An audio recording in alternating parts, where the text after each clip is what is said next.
And we are joined now by one of the president's closest allies in the Senate, Senator Lindsey Graham, a member of the Senate Judiciary Committee. We saw him in the open. Senator Graham, thanks for joining us this morning. We just heard the president say he wants the FBI to do their job, that he would give them free rein. But the reports are that the instructions given to the FBI by the Senate leadership and by the White House actually have a quite limited witness list. Is that true? I know that Senator Flake, Collins, and Murkowski wanted a limited review.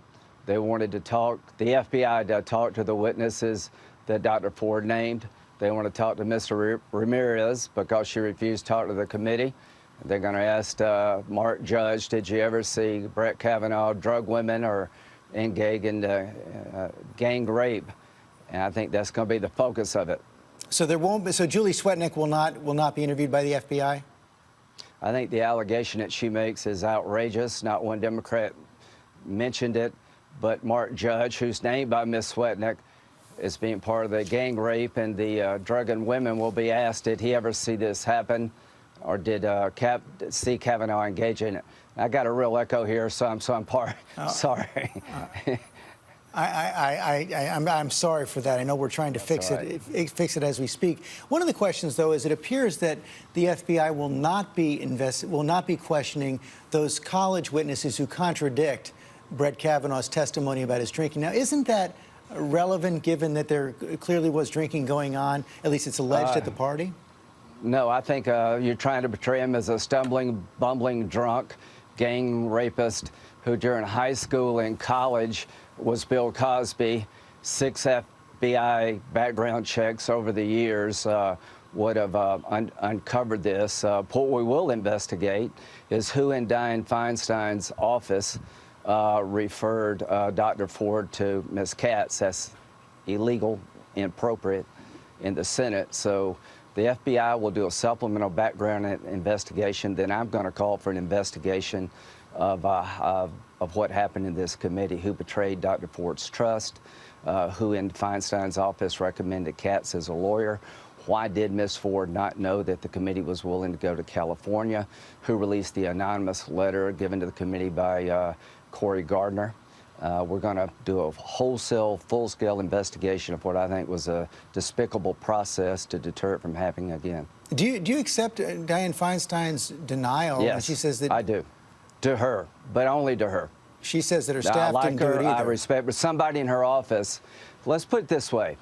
If this was a Democratic nominee and an accuser came to Lindsey Graham's office and somebody in my office recommended a conservative activist lawyer, if you think they need a lawyer, why don't you tell the committee about it? That I did what was done here, hide the ball, disclose it after the fact, I would be destroyed.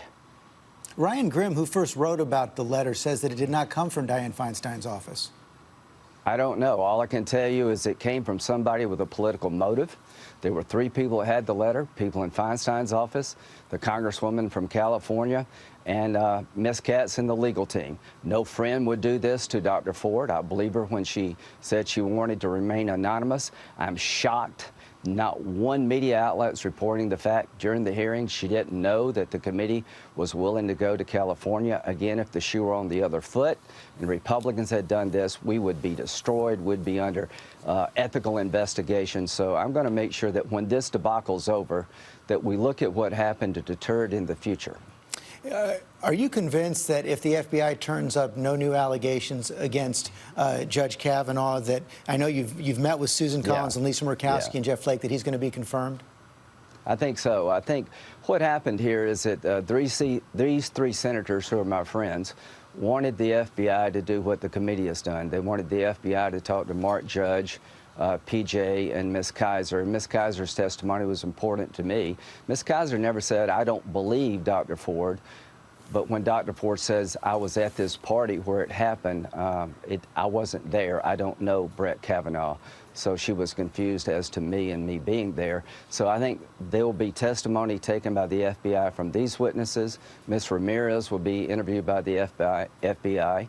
And Mark Judge will be asked, did you ever witness Brett Kavanaugh drug or gang rape women? And I think that'll be the scope of it, and that should be the scope of it. Senator, isn't testimony about Judge Kavanaugh's drinking in college, if you're interviewing Deborah Ramirez, isn't that relevant?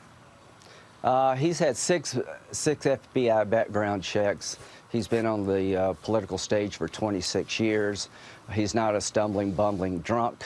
I don't believe that you could have accomplished what he's accomplished, to have been a serial rapist in high school and stop it for the rest of your life. Not one person who he's been charged of during his legal career has ever said he did anything inappropriate. So the Devil's Triangle is not what people said on the internet. It is a drinking game. I think he's highly qualified. I think he's a capable man. I think he was his life was ruined here. I'm going to vote for him unless some bombshell comes out that I don't know about. And I'm going to look into the process that led to this debacle, to the effort to destroy this good man. A lot of people believe it's a noble cause to take down Kavanaugh. A lot of people in your business will never give scrutiny to people who try to take down a conservative. That's too bad, but I'm going to give it scrutiny. One of the concerns raised by Democrats, including our next guest, Senator Mazie Hirono, is that Judge Kavanaugh's testimony on Thursday showed that he was a fierce partisan that doesn't have the right temperament for the Supreme Court. Want to show what she said? A partisan political operative with an agenda. The very worry that kept him from confirmation to the D.C. Circuit for 3 years. His own words reinforce the concern that I and many of us here have, that he cannot be a fair and impartial judge. Your response? My response to Senator Hirono, that I think the truth, you spoke truth, that you said the goal was to delay this hearing, to draw it out past the midterms, keep this seat open, and have it replaced by a Democrat in 2020. I'm offended by the fact that anybody would hold it against Brett Kavanaugh to be upset by the way he was treated. Words were put in his mouth that he didn't say. He's accused of being a gang rapist, a bumbling, stumbling drunk, a degenerate person, and he was hit by a truck. And my problem is with the people who did this to him, not how he responded. I've known him for 20 years, and we're going to get to the bottom of how he was treated, why he was treated this way. Senator Hirono said men need to shut up. I got this job from the men and women of South Carolina. I'm not going to shut up. I voted for Sotomayor and Kagan. I find it offensive that if somebody defends themselves against wholesale character assassination, trying to destroy him and his family, that the temperament I saw was a man who was innocent, who was rightly offended by being destroyed for a political purpose. So I can assure you that I do not share Senator Hirono's view of Judge Kavanaugh's temperament. My view is that he was treated very badly and he had every right to do what he did. He's going to be a great judge, and he's going to be on the Supreme Court. Other experts have suggested that if he does indeed get on the Supreme Court, he might have to recuse himself from suits brought by Democrats in Congress or by liberal groups. Yeah. Well, what a new standard here. You destroy a man's life, then you say he's unfit to judge you because of the way you treated him. We're not going to play that game. This is not going to be the future of the nomination process in the committee, where you accuse a guy of being a gang rapist, an alcoholic, bumbling, stumbling, sexual predator, and you get upset when he forcefully fights back against liberal smears. This will not be the new standard of temperament. He has never demonstrated anything in his life, George, to suggest that these allegations are true.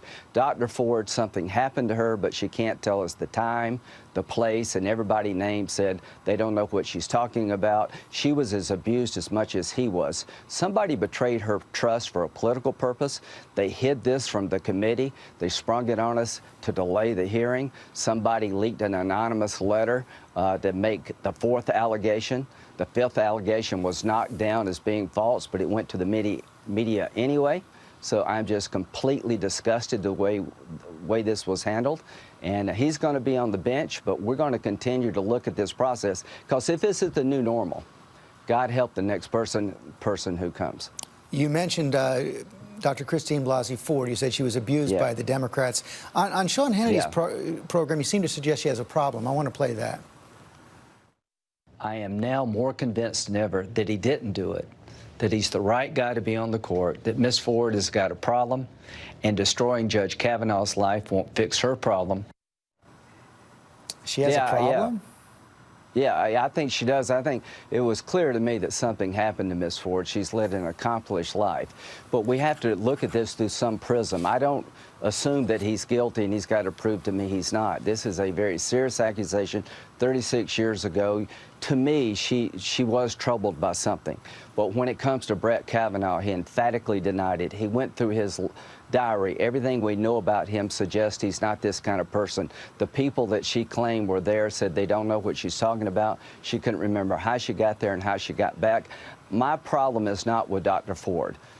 I really believe she was horribly treated. Whoever betrayed her trust to remain anonymous. But she says she's 100% certain. She says she's 100%. She says she's 100% certain it was Brett Kavanaugh. Yeah. Well, I can tell you this. I've been a lawyer for a long time, and you look at the accusation, and it has to be corroborated. And here's what I'm 100% certain of. When she said Miss Kaiser was at that party, she was wrong. When she claims that when people claim that Brett Kavanaugh, not just her, is a bumbling, stumbling drunk who drugs women, is a gang rapist, I don't believe it. I have a lot of sympathy for what Dr. Ford's gone through, but the allegations did not hold up. She can file a complaint in Maryland, a criminal complaint. It will not get out of the batter's box. If you're accused of a crime in this country, you have to be put on notice of when it happened, where it happened, and there has to be some corroboration. So this complaint will never get legs in the legal system, but it can go forward. But I'll promise you this committee, I hope Senator Grassley, will do what I've suggested, investigate the abuse here. Who leaked anonymous letters? Who referred Dr. Ford to a lawyer that was a political activist? Did anybody in the committee betray her trust by sending it to the media so the hearing would be delayed? Why did she not know that we were willing to go to California? How did that happen? Could her lawyers possibly have not told her that? If these lawyers did not tell her that we're willing to go to California to avoid this debacle, I want to know that and hold them accountable. Senator Graham, thanks for your time this morning. Hi, everyone. George Stephanopoulos here. Thanks for checking out the ABC News YouTube channel. If you'd like to get more videos, show highlights, and watch live event coverage, click on the right over here to subscribe to our channel. And don't forget to download the ABC News app for breaking news alerts. Thanks for watching.